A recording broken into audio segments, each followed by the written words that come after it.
Second and higher derivatives. Objectives. By the end of this lesson, you should be able to recognize the notation for higher derivatives, find higher derivatives given f of x. Given a graph of f of x, get your graph of f prime of x. So, higher derivatives is the easiest thing in the world, because you already kind of know how to do it. Higher derivatives are just obtained by just taking derivative again. That's all it is, right? So like, let's say y equals x to the fifth. Y prime, we're like, oh, I know how to do that. Bring it down, subtract one off. Done. You want y double prime? Second derivative? Hey, do it again. Run that back. 20x to the third. You want y triple prime? Do it again. 60x squared. And so on. You just keep on taking derivative. That's how higher derivatives work, right? So the second derivative is if the ff and f prime are differentiable, then second derivative is derivative of the first derivative. That's all it is. Just keep on taking derivative. This is the notation for it. If you see the second derivative, like that's the fancy notation. You might see the double prime here, or the y double prime like you use over there. Here's the dy dx notation for it, d squared y over dx squared. But that's generally the gist of how you take more derivatives, right? So like here, you want to find the second derivative of this. So the first derivative, we'll just bring the power down, subtract one off. Bring the power down, subtract one off.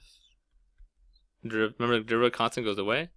So that's my first derivative. The second derivative is take it again. So 6x minus 6. And you get something to that effect. That's your second derivative. From here, I could do lots of things. I could say, when the second derivative equals 0? So you say equal to 0. Or when the second derivative equals 10. Or I could say, what's the f double prime of 3 or something, right? Remember, this means plug in 3. If I give you this, that means set equal to 4, right? So I change this to 4. In this case, I plug in 3 for x, right? But that's all you do to do more derivatives. And over here, if you notice that once you get to 3, after that, it gets kind of cumbersome to do like 4th prime, 5th prime. Like if I wanted the 20th derivative, I'm not going to do 20 little slash marks. So after 3, just kind of start putting numbers down. So if I want the 5th derivative of something, I might just put like f5 of x. That means take the 5th derivative, right? Stuff like that. Same thing right here. So this will let you know it's this notation, right? So once it's getting too cumbersome, you just start putting numbers. So let's see some more examples. Let's find the third derivative of this, right? So the first derivative, bring it down, subtract one off. Remember, the derivative of that just goes away, so it's just negative 3, and derivative constant goes away, so it's just that. That's my first derivative. My second derivative of that's 2, derivative that goes away. My third derivative is just going to be derivative constant 0. By the way, the rest of the derivative is also 0. The 4th, 5th, all of them 0. Right, once you get to 0, it just can't go back.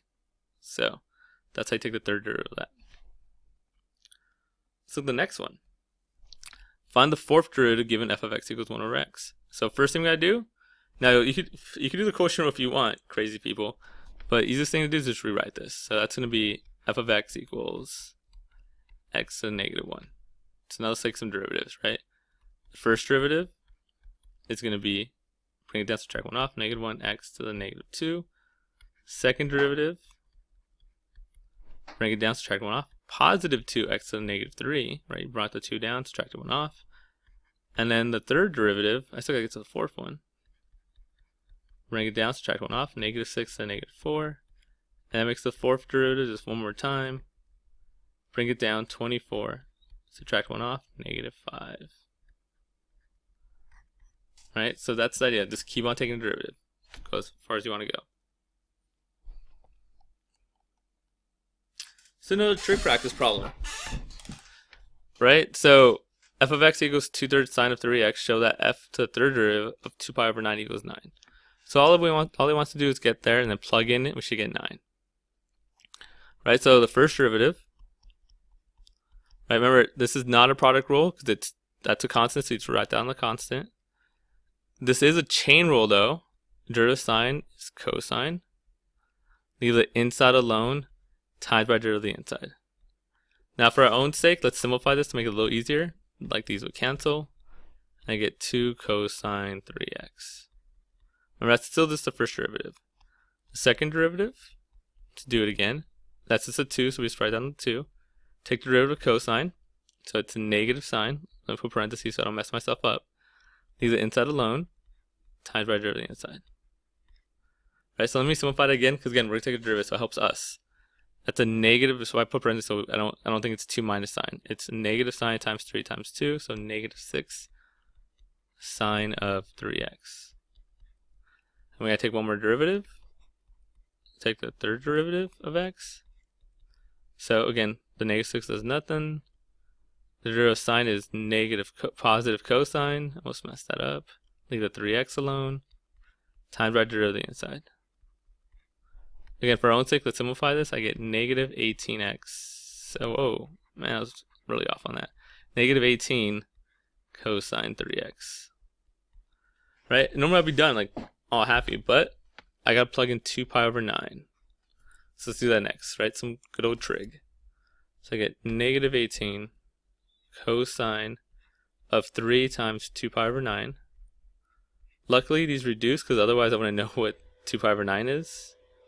So I get negative 18 cosine of 2 pi over 3. We did this one earlier. You should know 2 pi over 3 is on this side. Again, I don't care which way you do it. So 2 pi over 3 is over here somewhere. This is 60. Negative 1. Opposite 60 is right at 3. Hypotenuse is always 2. Then cosine, so toa. Again, I don't care how you do this. Box, memorization, whatever you want to do. So this is negative 18 times negative 1/2, also known as 9, which is what they had. So that's how you take more derivatives, right? This constant, if you want to take more derivatives. Now let's move on to the next, that's easy, let's move on to the next thing. Something we talked about before, but now we're going to expand on it. How to graph the derivative function. So if I give you a graph, how do we get the derivative? Now there's 2 ways to do this. Well, 2 ways. There's 2 types of problems you have to worry about. First is the one we should kind of know already. What if they're all lines? Well, if they're all lines, if they're all linear, then we could actually find the derivative, right? I could find the slope of this line. That's what derivative means. The slope of a tan line. So I can just find it. From here to here,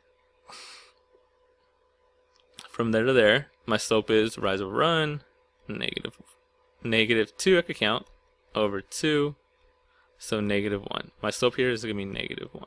So on my graph here, I should be negative 1 between there and there, between negative 5 and negative 3.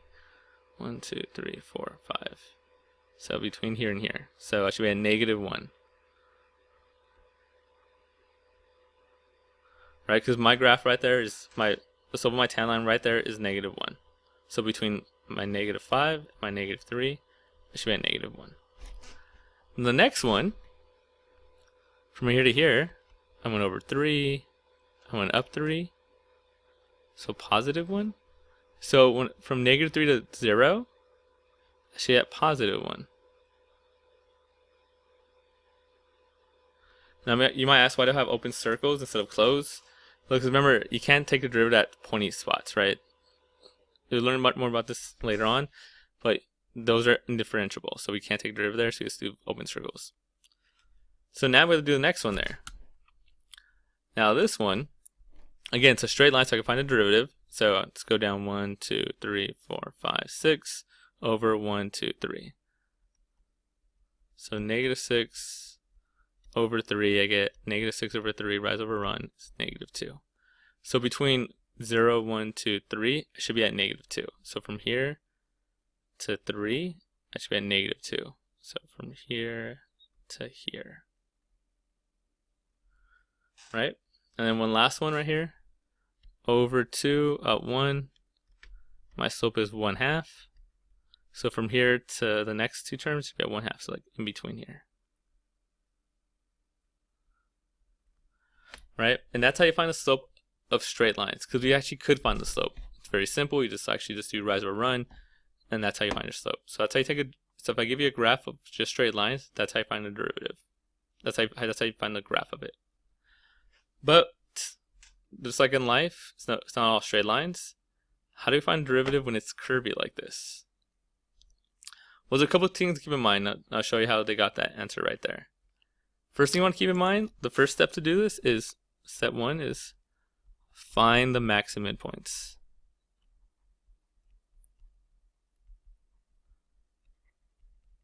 Because those are your zeros for f prime. So right here, right, my max point right there, remember that's a horizontal tangent line. So that means my derivative is going to be 0. So that's how they got the point right here. Because they know, okay, that's a max point or a min point. So I have a horizontal tangent line. Same thing down here. It's a horizontal tangent line, my derivative is going to be 0. So that's always the first step. First step is find the max min points. Those are going to be your zeros of your graph. So max min points, zeros of f prime of x. And then second is look at the increasing, decreasing slope. Look at slope. Look at increasing, decreasing slash slope of each portion.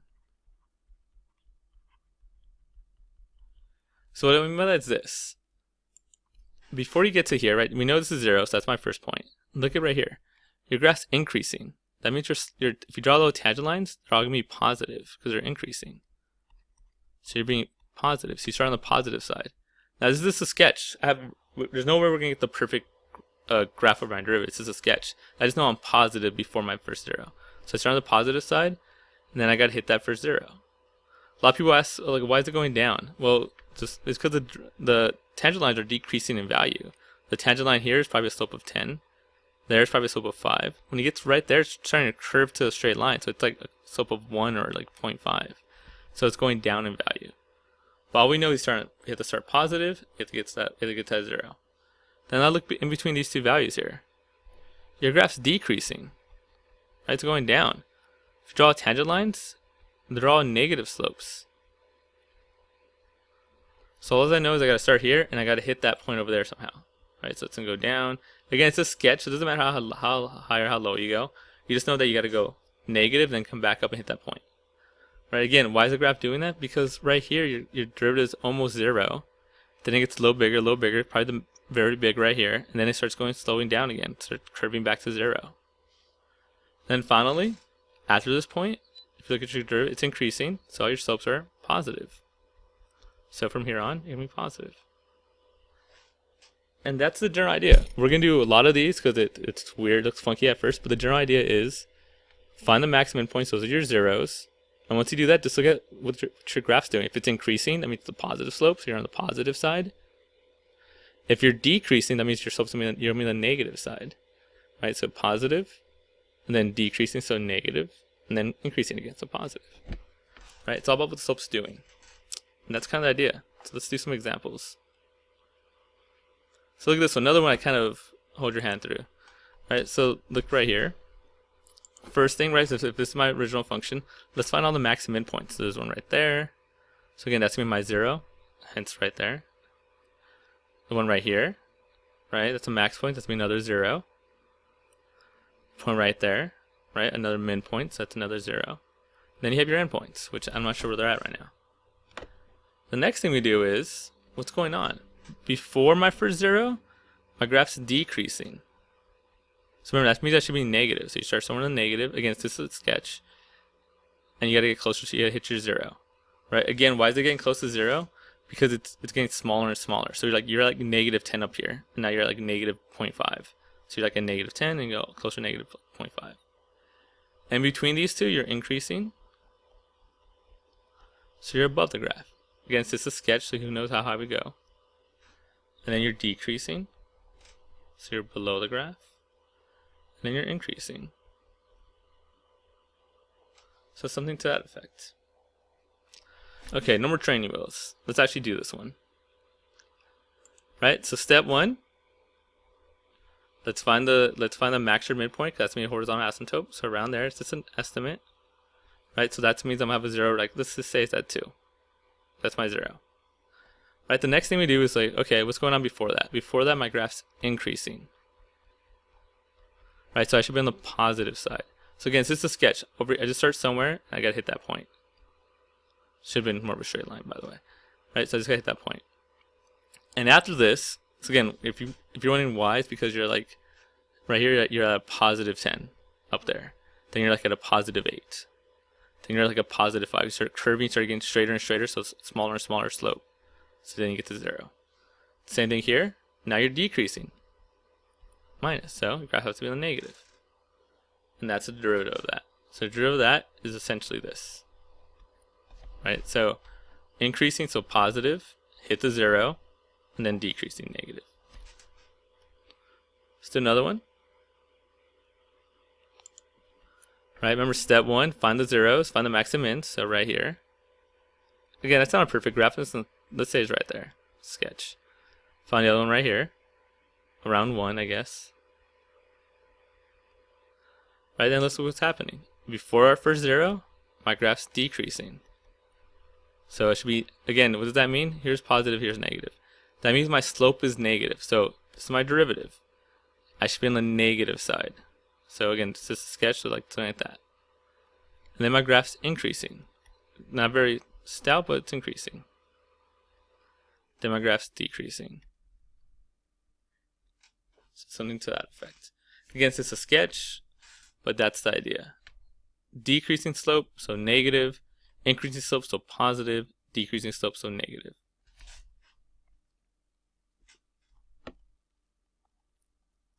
Let's do this one. This is a little weird. So I know I said max and mins. I forgot to mention that there's also something we will talk more about later called a horizontal inflection. So right here, that's also considered a 0 derivative because it's like goes up, stops for a quick second, and then goes up again, right? So that's a horizontal tangent line. So if you see that little thing, if you see that, it's kind of hard to see right now.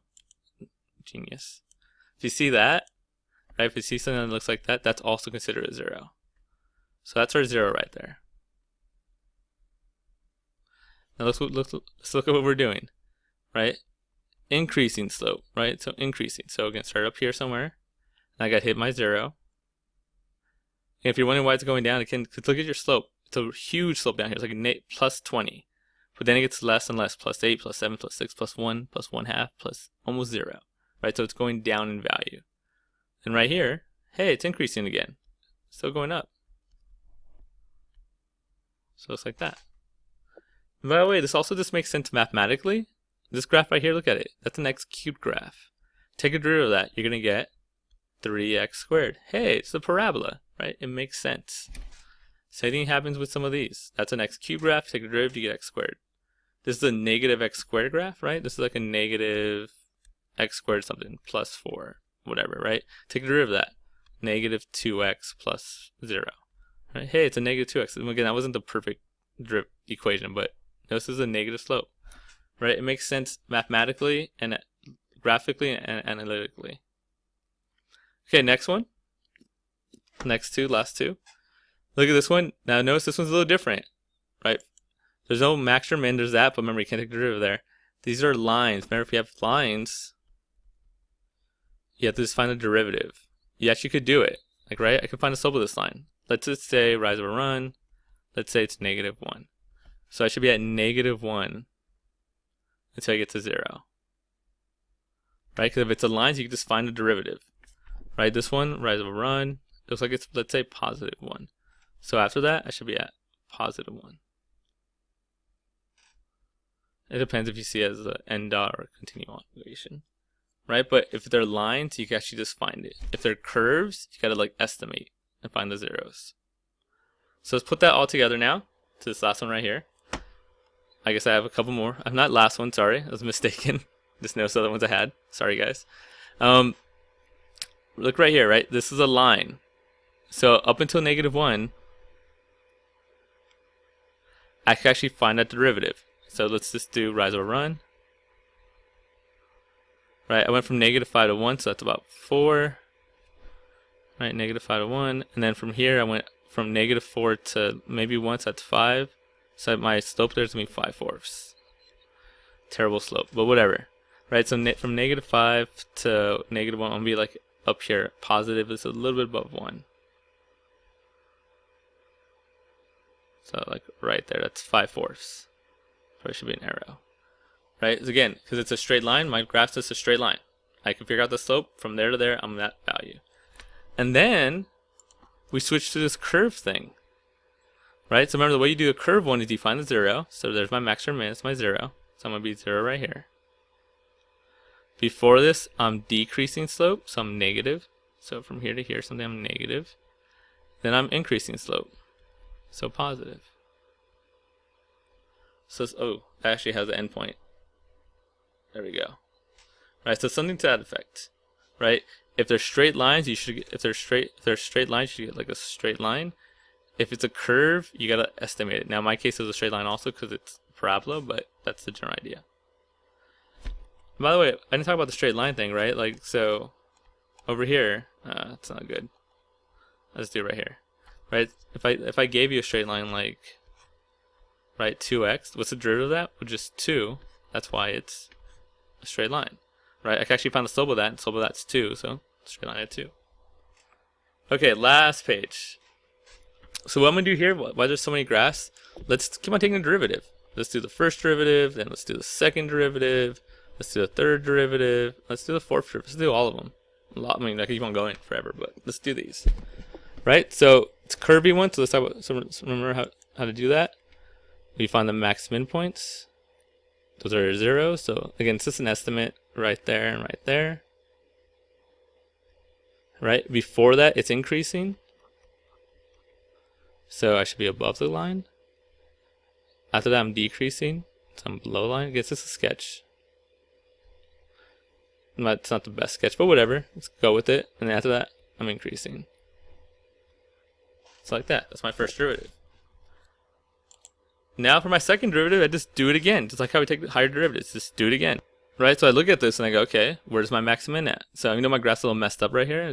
We'll just play on with what I have. Maximum would be like right there. Probably should have been 0, but whatever. I'll hit myself later. So that's my first 0. And then it's decreasing. So negative. Then it's increasing. So positive. Again, that should be more of like a straight line. Kind of like that. But, oh, that's making it worse. There we go. Straightish, line-ish thing. So, right, so that's my derivative. Then I'm going to take another derivative.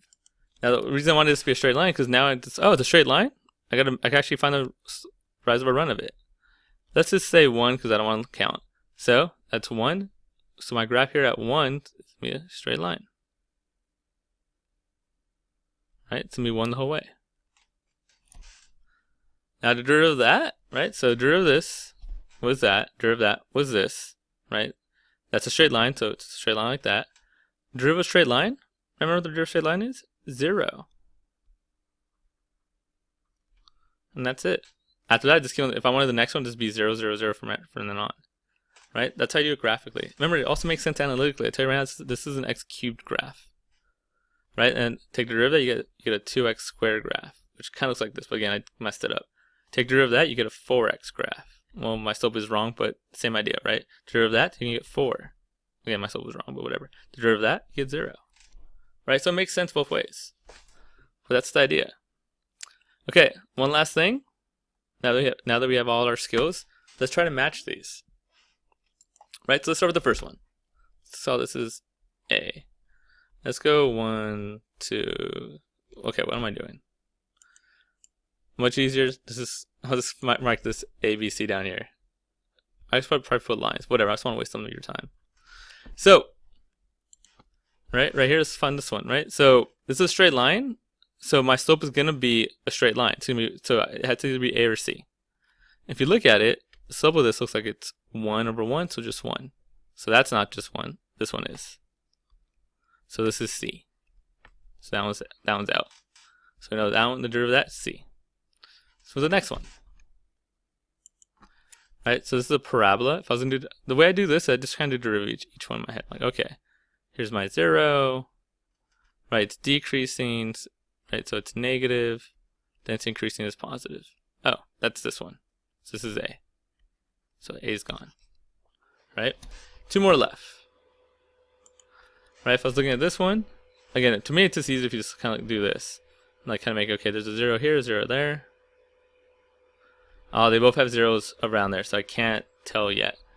This is increasing. So it has to be positive. Well, they're both positive there. Kind of sucks. Then it's decreasing. They're both kind of decreasing there too. Then it's increasing again. Oh well, that's this one. So this is B. Right, so I know this one has to be D, but let's talk about how it gets that. Right, so if I look at this, I have a 0 here. I have a 0 there, and I have a 0 here. I actually have three zeros, so actually I could tell from there I have 3 x-intercepts, so it had to be that one. This only had 1 0, so it only had 1 x-intercept. This has 2 zeros, so it has 2 x-intercepts, right? So that's another way to do it. But if I was to draw it, this is increasing, then decreasing, then increasing, and decreasing, right? So that's the idea. And we're done.